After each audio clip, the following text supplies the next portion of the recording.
Bonjour à tous et à toutes, ici Pinap.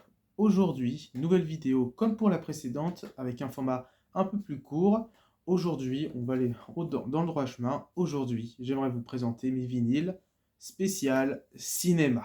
Alors, j'en ai pas beaucoup, car en fait, les vinyles que je possède, c'est plus des... ouais, on va dire plus des musiques de films, c'est pas des BO. Enfin, j'en ai une, mais c'est plus un artiste que j'affectionne, car je suis pas non plus un très grand fan de BO. Bon, après, il y a des musiques, les BO de Quentin Tarantino, les musiques qu'il choisit sont vraiment cool, mais c'est pas de la musique. Enfin, pour moi, c'est vraiment des morceaux qu'il sélectionne un peu dans sa jukebox. C'était un DJ tout simplement. Mais voilà, les BO de films, c'est pas trop mon truc. Même pour les vinyles de Tarantino, tout ça. Même si j'aime bien les musiques, pour moi c'est pas des BO. Pour moi, ces albums comme ça, pour moi c'est un peu des compilations de morceaux qui correspondent à une scène. Voilà. Pour moi, c'est pas vraiment des musiques de films, même si on reconnaît, hein, on se dit ah oui c'est ça. Ouais, voilà. Voilà. Dans mon petit fin de la parenthèse. Donc aujourd'hui, je vais vous faire comme pour mes précédentes vidéos. Je vais faire dans l'ordre chronologique. Donc on va commencer par celui qui est sorti en 1982, qui provient du film, un film culte, un film de science-fiction. S'il y en a si vous voyez les fans de films, les cinéphiles, si vous voyez de quoi je parle, bah évidemment, je possède la BO de Blade Runner. Déjà, que dire sur cette BO alors qu'elle est magnifique. C'est la meilleure création qu'a fait Vangelis. Cette BO, enfin bon, ouais, cette BO, oui, clairement, oui, c'est une BO et juste somptueuse. Elle est incroyable, elle est belle. Vangelis a été une grande inspiration pour mes morceaux que je réalise et clairement, oui, ce film aussi fait partie. De toute façon, Blade Runner fait partie d'un de mes films préférés. Il est juste incroyable. J'adore cette BO. Je l'ai chopé chez un disquaire, celui-là. Je vous montre à quoi ça ressemble derrière. Là, la ville futuriste. S'il y en a qui n'ont pas vu le film, foncez directement aller le voir. Regardez que l'original, car il y en a eu deux. Ne regardez pas le deuxième, il est vraiment pas bien. Il a aucune cohérence. Sauf pour les effets spéciaux que je trouve très stylés par contre. Et les effets spéciaux sont très stylés. Mais c'est tout. Après, même les décors, c'est déjà vu. Ça ressemble trop au premier, je trouve. Il n'y a que les effets spéciaux que les effets spéciaux que j'ai bien aimés. En plus, Vangelis, bon, c'est le premier, donc il est sorti en 1982. Le deuxième, lui, est sorti en 2019-2018. Il était encore vivant à cette période. Vangelis, bon, il était assez vieux, donc oui, il était en retraite. Mais c'est dommage qu'il ne s'est pas occupé de la bande-son. Déjà, la bande-son du film est vraiment nulle. Je préfère largement celle-là parce qu'elle est juste incroyable. Le film est génial aussi. Regardez-le. Alors, c'est un Gatefold. Je vous montre à quoi ça ressemble. Des images du film. Je vais vous faire le résumé après pour le film. Donc voilà, c'est super stylé. On peut voir Vangelis. Voilà, ça c'est lui. Alors déjà, qui est Vangelis? C'est vrai, je ne l'ai pas présenté. Vangelis, tout simplement, c'est donc un compositeur grec.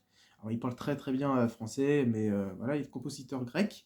Et en fait, ce type, il a en grande partie été un des premiers à utiliser les synthétiseurs à créer sa patte. Clairement quelque chose de joli, quoi. J'adore ce qu'il fait, Vangelis.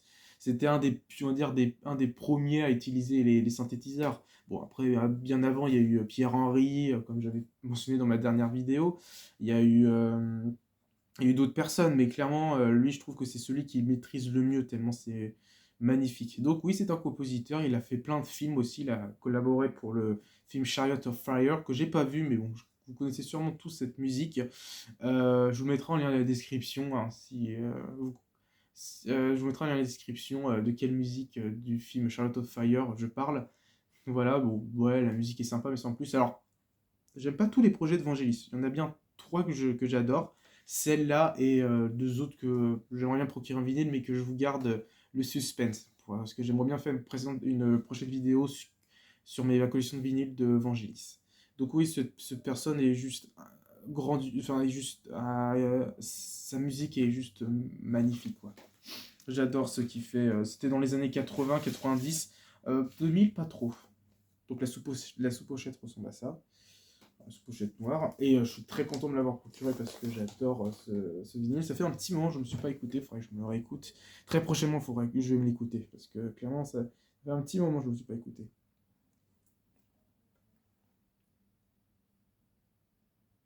Voilà. Super vinyle, vraiment. Les acteurs, il y a Harrison Ford qui joue dedans, bon, vous connaissez tous parce qu'il a fait. Bah, il a joué dans les Indiana Jones, il a fait un solo de Star Wars, ouais, il a fait plein de films, il a joué dans Apocalypse Now, enfin, il a un petit rôle, mais c'est quand même cool. Il y a l'actrice. Comment elle s'appelle Kate, Kate Shaw. Attendez. Ah, c'est pas marqué. Euh, Comment elle s'appelle Bon, j'arrive, je fais une petite pause et je vais vous dire comment elle s'appelle.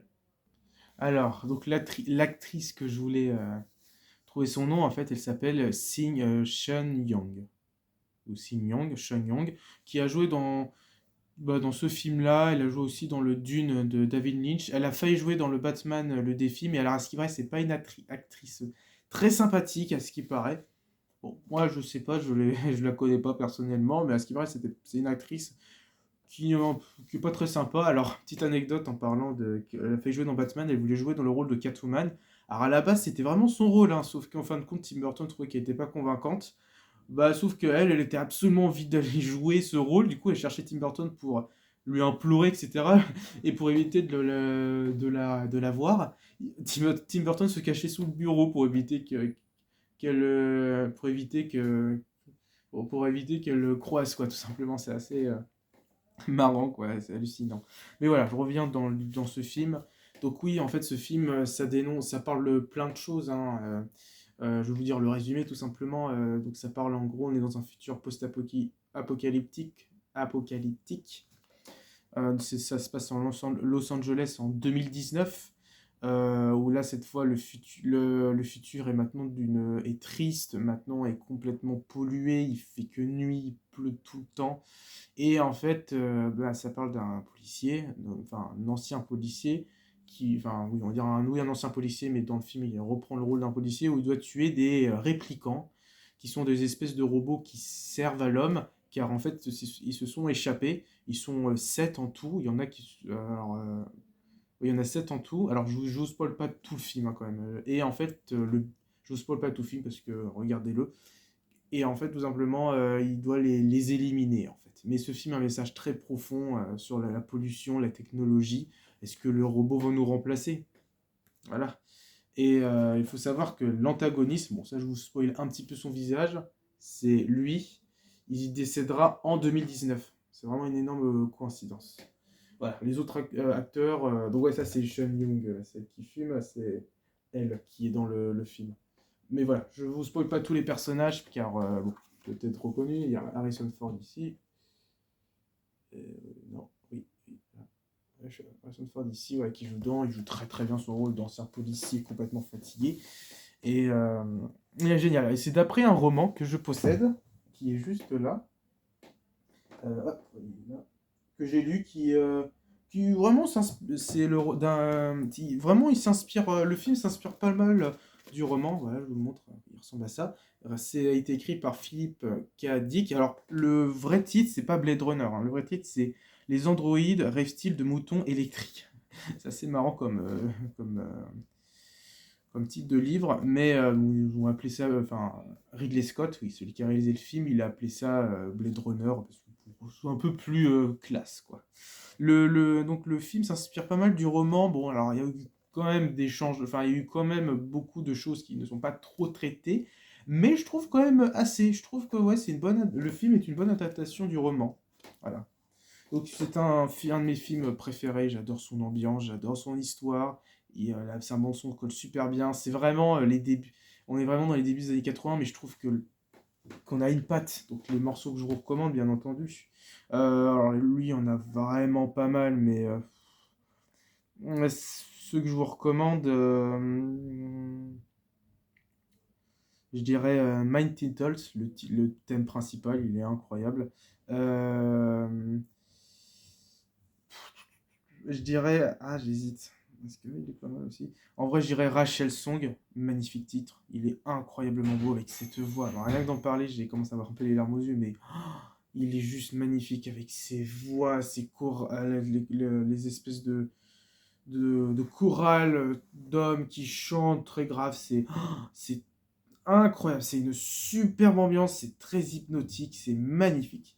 Et le morceau, je vous recommande le morceau Blade Runner Blues. Bon, lui, il dure un petit peu plus longtemps que les autres morceaux. Il dure 8 minutes, mais pareil, c'est un magnifique morceau avec ces synthés qui sonnent comme si c'était un peu des espèces de véhicules qui passent, hein, des véhicules de l'espace. C'est juste incroyable. Alors, petite anecdote en rapport avec le film, il faut savoir que ce véhicule, on le voit réapparaître dans le Retour vers le futur 2, ça c'est cool, et que The Future Sound of London, un groupe que je crois que j'en ai dû parler dans la chaîne, dans mes vidéos où je parle d'électronique, eh bien ils samplent un morceau de Blade Runner, c'est le morceau Rachel Song, c'est la voix de la femme. Ils samplent dans leur morceau Mikey Dome, qui est juste magnifique. Alors la voix fait plus fantomatique, mais pareil, c'est incroyable.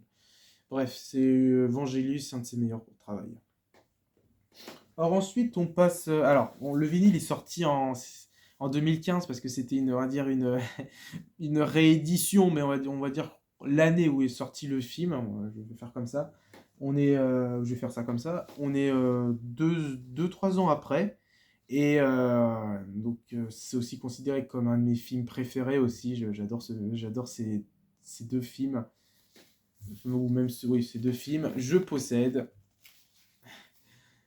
un album de SOS Fantôme, mais en version, on va dire, si y en a qui ont vu le film, vous voyez de quel personnage je parle, bah, du Bibadom Chamallow. Oui, alors ceux qui n'ont pas vu les films SOS Fantôme, regardez-les pour comprendre, parce que c'est pas... Parce que vous dites qu'est-ce que c'est que ça? T'as l'album blanc des Beatles ou ça ou quoi? Mais pas du tout, non, non, non.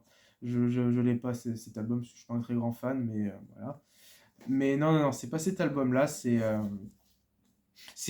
fait, c'est une édition spéciale anniversaire de SOS Fantôme, le film, hein, une comédie fantastique réalisée par Ivan Reitman, qui est décédé il y a pas très longtemps. En plus, en parlant, ça tombe bien, là, SOS Fantôme a sorti, oui, un des réalisateurs va sortir encore une nouvelle suite de SOS Fantôme. Ça me tente pas trop, moi, j'ai pas trop aimé.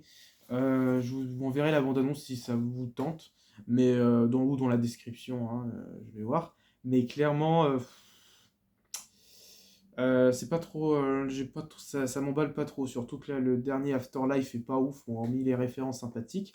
Mais voilà, je vous raconte c'est quoi SOS Fantôme. Alors, SOS Fantôme, donc c'est une comédie fantastique où ça parle dans le premier, ça parle de 3 chasseurs de fantômes. Il y aura un quatrième qui va rejoindre vers le milieu du film. Et bien leur but, comme vous avez deviné, c'est de chasser, comme ils disent, casser du revenant. C'est-à-dire, oui, donc chasser des fantômes. Sauf qu'au fur et à mesure du film, un danger commence à s'agrandir et ils sont là pour sauver le monde. Ça, c'est le slogan du titre, mais voilà. Et dans le deuxième, bah, pareil, un autre danger menace et cette fois, c'est du slime rose, mais j'en dis pas plus. Alors, je suis très très content d'avoir cette édition de SOS Fantôme. Alors, c'est pas vraiment la BO du film, mais c'est 2 morceaux que je trouve incroyables en musique de film. Elles sont géniales, elles sont complètement bougeants, c'est incroyable. Mais disons, en fait, c'est 2 musiques des deux films principaux. En gros, il y a la musique du SOS Fantôme 1 et la musique du SOS Fantôme 2. Voilà, vous allez comprendre. Alors, ça, le personnage qui est dedans. Alors, je vous spoil un petit peu. En fait, à la fin, un des chasseurs de fantômes ne doit pas penser à un voyageur. Oui, je sais, il faut que vous voyez le film pour comprendre. Et en fait, lui, sauf que sans faire esprit, il s'est souvenu d'un souvenir d'enfance. Et en fait, il s'est souvenu d'une mascotte de chamallow. Et en fait, bah, cette mascotte de chamallow, elle a pris vie et est devenue géante. Et elle déambule dans les villes. Et bah, c'est lui. Alors, faut savoir qu'il y a une période, quand j'étais petit, j'ai adoré il s'appelle le Bibadom Chamallow. Et en anglais, Stay Puft Marshmallow Man. J'adorais ce personnage, je le trouvais trop mignon. Bon, en même temps, quand tu le vois, c'est vrai qu'il est trop chou, mais bon, c'est quand même une grosse créature qui casse les bâtiments. C'est un peu un espèce de Godzilla, mais version mignon. Donc voilà. Et ça, parce que c'est un espèce de. Bah, je vais vous montrer à l'intérieur comment il ressemble. Et donc, ça, c'est un espèce de petit chapeau, voilà. Très stylé. On voit le Stay Puft écrit. Et derrière, ça ressemble à ça. On voit les deux titres, donc la version originale de Ray Parker Jr. et la version de DMC, Run DMC a composé un morceau pour Ghostbusters. Alors il y a eu plein de morceaux de Ghostbusters 2, hein. Et notamment, alors, c'est le seul morceau que j'écoute beaucoup de Run DMC, mais il faudrait que j'écoute plus en détail Run DMC, parce que je sais que c'est un des pionniers du rap américain, et c'est très rock, etc. Et surtout qu'ils ont fait une collaboration avec Aerosmith dans les années 80. Mais il faudrait que j'écoute. Et donc voilà, ça ressemble à ça derrière. Alors, ouais, hein, c'est un petit peu plié. Mais en fait, j'ai gardé l'étiquette en fait de derrière. Ah oui, un peu clairement plié. Voilà, donc c'est. Attendez. Ah ouais, bah, c'est tellement plié. Attendez. On va faire ça comme ça.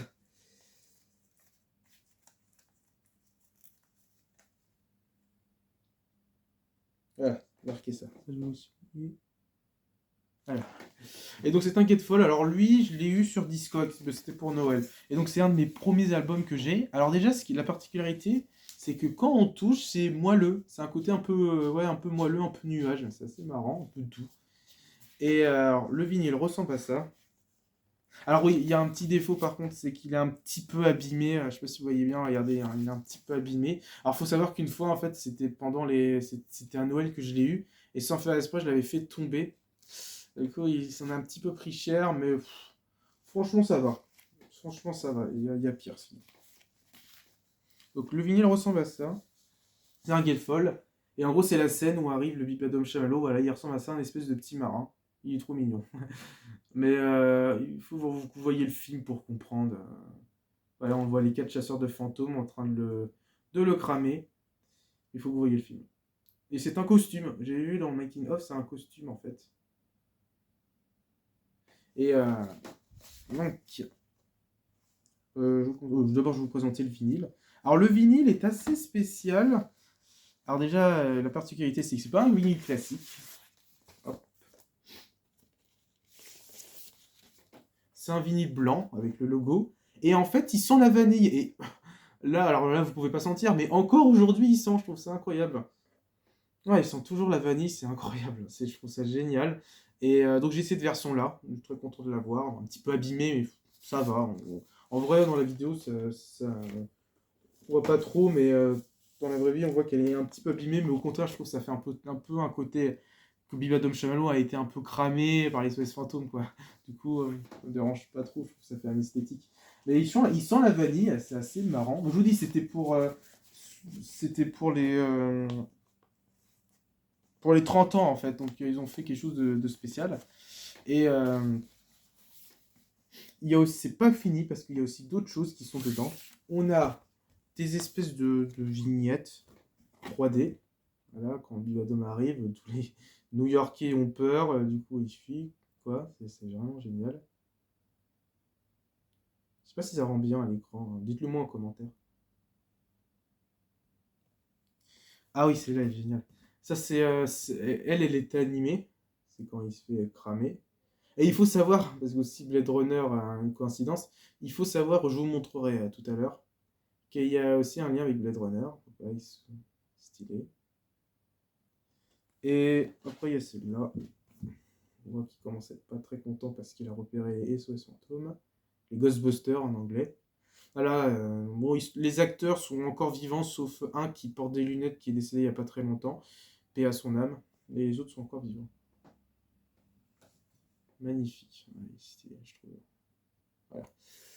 En fait, il y a une séquence qui apparaît dedans.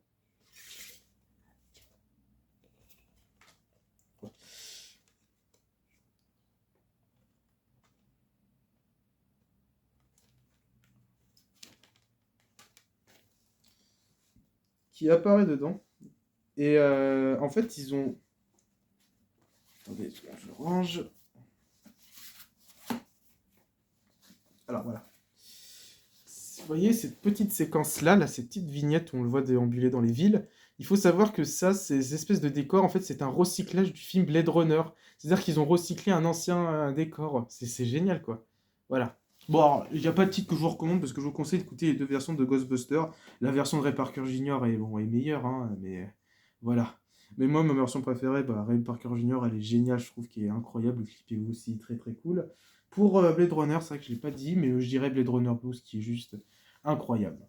Donc voilà, cette vidéo bah, se touche à sa fin. Merci d'avoir regardé. La prochaine, je ne sais pas trop ce que je vais faire. N'hésitez pas, avant de clôturer cette vidéo, n'hésitez pas à regarder dans la partie communauté, car j'ai publié un message où j'ai créé un nouveau compte SoundCloud. N'hésitez pas à aller voir. Si vous voulez aussi, je vous mettrai en lien de la description pour vous regarder, car ça peut peut-être vous intéresser. Voilà, merci de regarder cette vidéo. Abonnez-vous, partagez, likez, et on se dit à la prochaine. Au revoir.